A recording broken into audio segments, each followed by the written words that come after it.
Sun டிவியினுடைய ரசிக பெருமக்களே, எல்லாருக்கும் என்னுடைய மிக பணிவான வணக்கங்கள். தீபாவளி திருநாள் நல்வாழ்த்துக்கள். நடுவர் அவர்களே, எனக்கு முன்னாடி ராஜா சார் பேசினார். அவர் இவ்வளவு சீரியஸாக பேசி நான் பார்த்ததே இல்லை. ஏன்னா அவர் ஒரு நடிகரும் கூட. ஒரு 20-30 படம் நடிச்சிருக்காரு. பெரும்பாலும் கதாநாயகிக்கு அப்பாவாக தான் நடிப்பார். ரொம்ப வருஷம் முன்னாடி வந்த சிவாஜி படத்தில் சூப்பர் ஸ்டாரே வந்து பொண்ணை கேட்ட போதும் முடியாதுன்னு காதலுக்கு எதிராக இருந்தார். அதுக்கப்புறமா வந்த இதற்குத்தானே ஆசைப்பட்ட பாலகுமாரால விஜய் சேதுபதி வந்து சொன்ன போதும் இவர் காதலுக்கு எதிரியா இருந்தார்.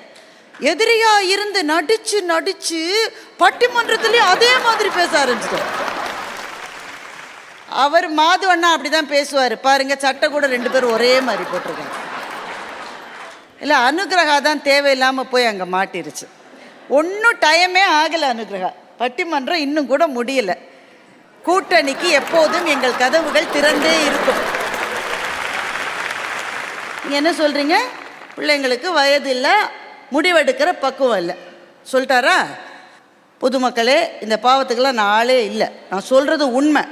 2 வாரம் முன்னாடி தமிழ்நாடு அரசு கல்வியில் சிறந்த தமிழ்நாடுன்னு ஒரு நிகழ்ச்சியை நடத்தினாங்க. நம்ம பிள்ளைங்க அரசு பள்ளியில் படிக்கிற நம்ம பிள்ளைங்க பள்ளியில் முடித்து கல்லூரிக்கு போய் பெரும் சாதனைகளை செய்த பிள்ளைகளுக்கு பாராட்டு விழா நடத்தினாங்க. ஒரு 2 பேர் 3 பேர் இல்லைங்க, 500 பேர் 1000 பிள்ளைங்களுக்கு பாராட்டு விழா. என்னென்ன சாதனை பண்ணியிருக்கு நம்ம பிள்ளைங்க எல்லாம். ஒரு 23 வயசு 24 வயசு பிள்ளைங்க. ஒரு பொண்ணு ஜப்பானில் போய் வேலை செஞ்சு ஜாப்பனீஸ் மொழியில் பேசுது. ஒரு பையன் கொரியன் மொழியில் பேசுகிறான். ஒரு பொண்ணு சொல்லுது, எனக்கு முதல் மாத சம்பளம் இப்போ தான் வரப்போகுது, வந்தவுடனே எங்கள் அம்மாவுக்கு காது கேட்காது, அவங்களுக்கு நான் ஹியரிங் எய்டு வாங்கி தரப்போகிறேன், அதுக்காக தான் நான் வேலைக்கே சேர்ந்தேன்னு சொல்கிறோம். அப்படியே ஆடிட்டோரியமில் இருக்கிற எல்லோருமே கண் கலங்கிட்டாங்க. ஒரு ஆள் ரொம்ப கண் கலங்கினார். கர்ச்சீஃபை வச்சு வச்சு தொடச்சிக்கிட்டார். யாருன்னா முன்வரிசையில் இருந்த ராஜா சார். அப்போ என்ன படிப்பு படிக்கணும்னு முடிவு செய்கிற திறமை இளைஞர்களிடம் இருக்கிறது என்று ஒத்துக்கொண்டு கண்ணீர் சிந்திய நீங்கள், எந்த வேலைக்கு போனால் எனக்கு நிறைய வாழ்க்கையில் வெற்றி கிடைக்குன்ற முடிவை தானே எடுக்கக்கூடிய இளைஞர்களை பார்த்து நீங்கள் வியந்து போய் கண்ணை துடைத்து கொண்ட நீங்கள், வாழ்க்கை துணைவனை அல்லது துணைவியை மாத்திரம் தேர்ந்தெடுக்கிற போது அவங்களுக்கு பக்குவம் கிடையாது, அவங்களுக்கு வயசு கிடையாது, அவங்களுக்கு அனுபவம் கிடையாது, அவங்க உருப்பட மாட்டாங்க. என்ன சார், போன வாரம் ஒரு பேச்சு, இந்த வாரம் ஒரு பேச்சு அவங்களுக்கு சார். தன்னுடைய வாழ்க்கையை தானே முடிவெடுக்கக்கூடிய அளவு இன்றைய இளைஞர்களுக்கு அறிவு இருக்கிறது, திறமை இருக்கிறது. அதை ஒத்துக்கொள்வதற்கு உங்களுக்கு தான் மனசு இல்லை. ராஜா சார் சொல்கிறாரு, இது பெருக்கிறத பற்றி சொன்னாங்க. இப்போல்லாம் பெருக்கிறதுக்கே ரோபோ வந்துருச்சு அப்படின்னு சொன்னால் நியாயம். அடுத்த லைன் என்ன சொன்னார் கவனிச்சிங்களா? கவனிச்சிங்களா இல்லையா? மாமனார்கிட்ட சொன்னால் வாங்கி, இந்த வாங்குற புத்தி உங்கள்கிட்ட போகவே போகாது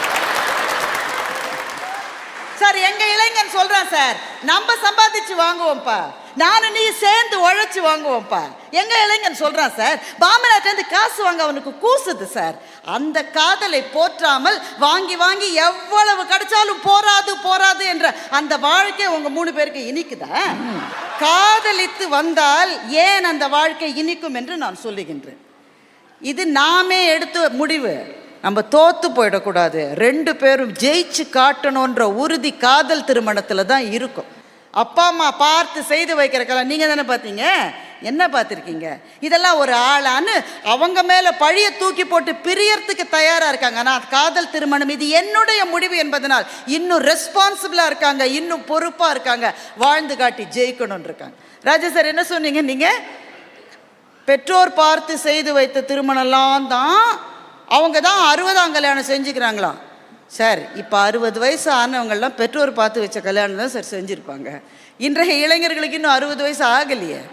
ஆகும்போது பாருங்க, நீங்கள் இருக்கிறத சொன்னா இது என்னைக்கும் இருக்க பழசுகளை பேசிக்கிட்டு சார். என்ன வேணா பேசுங்க. நீங்கள் விராட் கோலியை பற்றி நீங்கள் சொன்னது நியாயமா ராஜா சார்? சில பேருக்கு நல்லதே பேசுவார். டக் அடித்தா, விராட் கோலி டக் அடித்தா 2 மேட்ச்சு 3 மேட்ச்சு மட்டும் ரசிகர்கள்லாம் பொறுமையாக இருப்பாங்க சார். ஒரு 5 மேட்ச்சில் டக் அடிக்கிறாருன்னா எல்லாரும் ரசிகர்கள் பார்த்து அவரை திட்ட ஆரம்பிப்பாங்க. விராட் கோலி எப்போது ஓய்வு பெற போகிறார்னு பேச ஆரம்பிப்பாங்க. ஆனால் அப்படி தோற்று போன அன்று இரவுகள் கூட அவங்க மனைவி மாத்திரம்தான் சார் கூட இருந்து ஆறுதல் சொல்லுவாங்க. அதுதான் சார் காதலினுடைய வலிமை.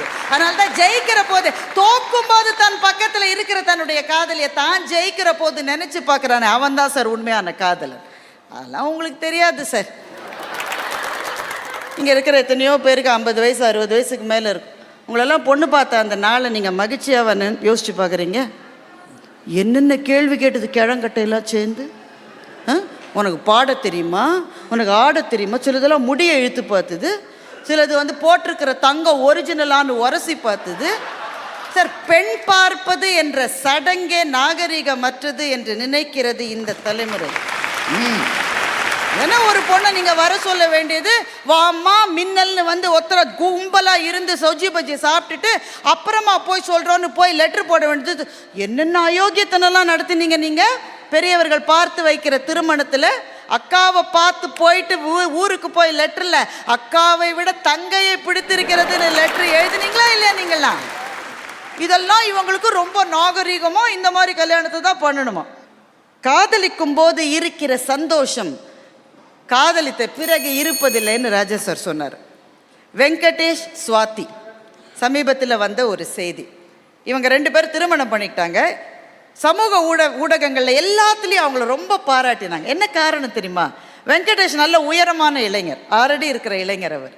சுவாதி ரொம்ப வளராத ஒரு பொண்ணு.